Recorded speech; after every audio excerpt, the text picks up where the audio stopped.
Hey everybody, my name is Geoff. Welcome back to the channel. It's been a while since we've had a Q&A, and I put out a call for questions about a week or two ago, and there were lots. So let's dig right in. I had mentioned in the previous Q&A that one of the ways you can enhance your lower register is by inducing light trauma. There were a lot of questions about this. So how do I induce this trauma? How do I hurt myself just enough to make sure that my lower register is more round, more full, more resonant, without actually hurting myself? One of my favorite ways to do this is to just sing a lot. And the song that I like to sing is a song by Thurl Ravenscroft called Asleep in the Deep. I'll leave a link below, but it sounds kind of like this. Stormy the night and the waves roll high, bravely the ship doth ride. Don't sing this in front of anybody. Just don't do it. Anyway, one of the reasons why I like this song so much is because it forces you to, when you're mimicking Thurl, you're putting that sound really forward in your mask, which is helpful for me. And also, I mean, he's just got a great voice, so singing along with him just helps in general.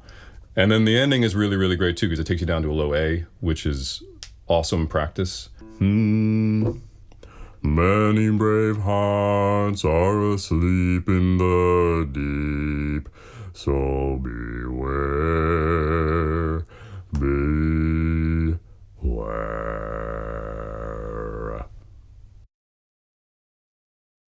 There were so many questions about the growl technique. And I had mentioned you should EQ the air out of it, and I've tried to reply to comments about how to do that, but maybe I'll just explain it to you again now. So when you're doing the growl technique popularized by Tim Faust, you are two things here. Focus on keeping the sound in your throat and out of your nose. So the difference would be when you're pushing a lot of air out of your nose, you're going to get a lot of wind noise into the microphone, and that's problematic. It's just a ton of air. It's awkward to lean over like that. You want to focus on trying to keep the air inside your chest. Let as little of it escape as possible, and hopefully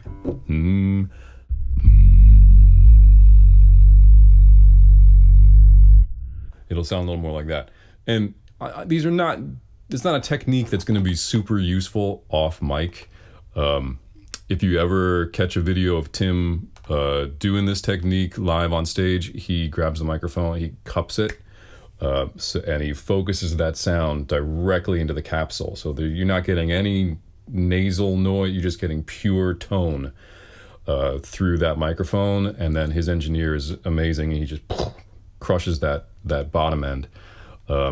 Which leads me into maybe part two of this. How do you EQ the air out of it? I've mentioned this a couple times, but on the EQ in your digital audio workstation, whether you use Final Cut or, not Final Cut, Logic or Pro Tools, Ableton, whatever you're going to use, GarageBand, put an EQ on the channel strip, drop all the high end out, boost all the low end.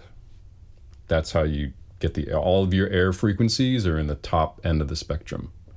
If I'm speaking over your head here, there's all kinds of YouTube videos about EQing things, so go forth and search. Moving right along, there seem to be a lot of questions about Kidnap the Sandy Claus in what is that overtone part that I'm singing in the middle of the song. And I actually had to look this up because I didn't know what you guys were talking about. So stupid think now if we blow him up to smithereens, we may lose some pieces and then Jack will beat us black. And as it turns out, what you're talking about isn't an overtone at all. It's a sub-harmonic, it's just high. So I think is what the notes are, F sharp minor scale. So,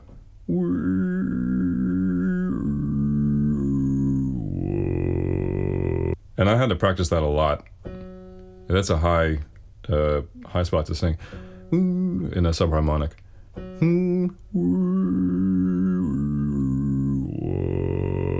There we go, got a little better. Anyway, that's what that was. Not an overtone, subharmonic, just really high.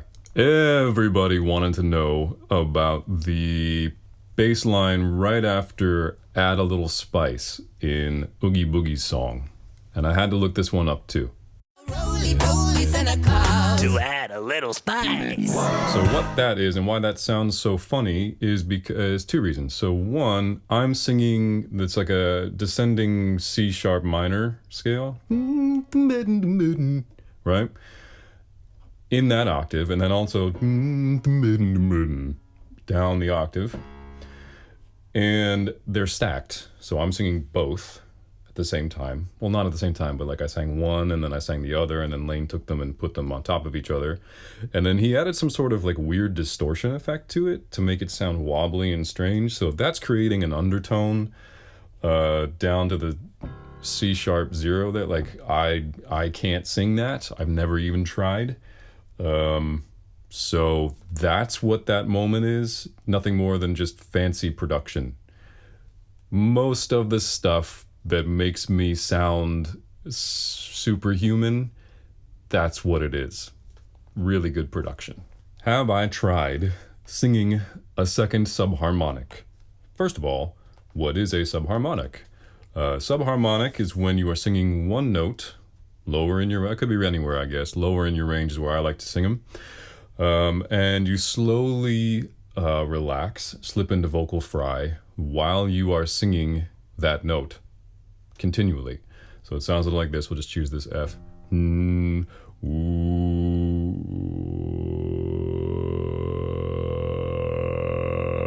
So that would be a subharmonic. It's giving me that note, right?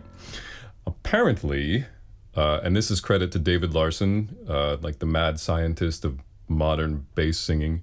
Apparently, there is a way that you can practice subharmonics and you will get gradually lower tones. And I forget what he said the intervals were, whether they were like fifths or fourths or something, but I have not even tried to do that. It sounds super cool, but I don't really have the use for it. I'm extremely happy with the tools that are at my disposal currently. But if you guys can figure it out, I would love to see some videos of that because it sounds awesome. Shout out David Larson. Moving right along.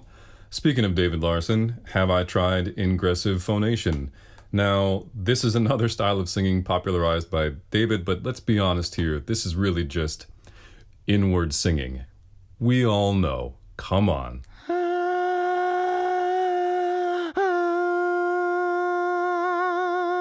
What you're doing here is you are inhaling Ingressive and creating sound, phonation. So in the bass world, you can use this technique to hit some super low notes. David has some, or a video on his channel explaining how to do this. I don't do this, and here's why, because it sounds like this. Super nice. So I won't be doing that technique, but thanks for asking. How do you practice subharmonics for consistency? Couple tricks. So one, when you're doing subharmonics, when you're singing subharmonics, I want you to sing up and think down. That's how it works for me. So you're singing the higher note and you need to think about relaxing and hitting the lower note. It's weird. The other thing that you can do is, because it's kind of a quiet technique, you can just practice all the time without really bothering people. It just kind of sounds like you're humming. The other thing is you can pick a song and then replace notes of that song with a subharmonic. So happy birthday, right? Happy birthday to you, happy birthday to you, happy birthday. It's high. Happy birthday to you. Maybe don't do that in front of people either. Another important tip that I've recently kind of figured out when it comes to subharmonics is make sure your vocal cords are clear of debris, shall we say.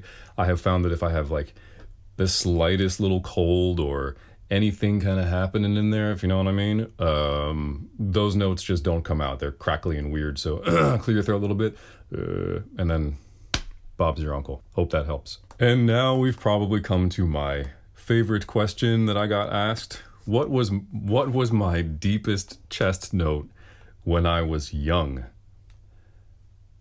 When I was young, they asked. Because I'm so old now. Okay, so I actually dug up VoicePlay's first recording so I could remind myself of what I sounded like when I was young. And here it is.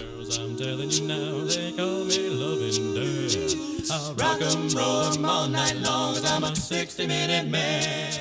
That is tragic. That's a tune called 60 Minute Man. It was Rockapella's arrangement. We thought we were so cool. And you can hear from my voice, yeah, it's, I was very excited to be able to sing that song. And I think it was in like E or E flat. So the last note would have been somewhere around there. Very excited to be able to sing that low at the time. I think I was like 17 or 18. So there you go. Somewhere around between C and E would have been the lowest note when I was young. Thank you for asking. And on the heels of that question, there was a question that was, am I producing lower stuff on purpose, or is my voice just naturally getting deeper as I'm getting older? Everybody's so concerned about my age. The answer is yes to both those things. A lot of the things you hear VoicePlay do that have me in the basement, I'm not arranging those. Lane is doing that. I don't know why. I think it's because he hates me. And then as far as the stuff that exists on my channel, yeah, there seemed to be a market for bass content, which is super weird. So yeah, I'm pushing my own boundaries here a little bit. But also, yes, my voice has gotten deeper as I've gotten older. I think that happens to most people. So I don't think I'm unusual in that aspect. But obviously I use it all the time. So I have that going for me. What do I do to keep my voice in shape during quarantine when we can't, obviously we're not performing live anymore? What am I doing to keep my voice healthy and in shape? Well, I sing all the time. I'm recording constantly, arranging all the time. So even though we're not performing live, I still get to use my voice a lot. And so that's keeping me in shape. Would I be ready to hop on stage and do a 90-minute, 2-hour show? Probably not. But if we're getting back into that world, hopefully soon, there will be rehearsals involved. And then, 2 weeks, 3 weeks of rehearsal will get me back to where I need to be. As far as y'all are concerned, being in quarantine, there's no choruses, there's no barbershop quartets, there's no what have you, church choirs. Yeah, that's tough. I would just say sing everywhere you can. Car, shower, neighbor's garage. I don't know, pick a spot. Sing. If you want to sing, sing. Go for it. And finally, am I going to do an ASMR channel? I don't have any plans for that at the moment, but thank you for asking so nicely. So weird. Oh, there is just one last thing. Seems like a lot of you want to know how I do my hair. It's pretty easy, really, but there is a secret, and I'll tell you. It's Thanks for watching, everybody. Stay tuned for more. Thank you for all the great questions. And yeah, I'll see you in the next one.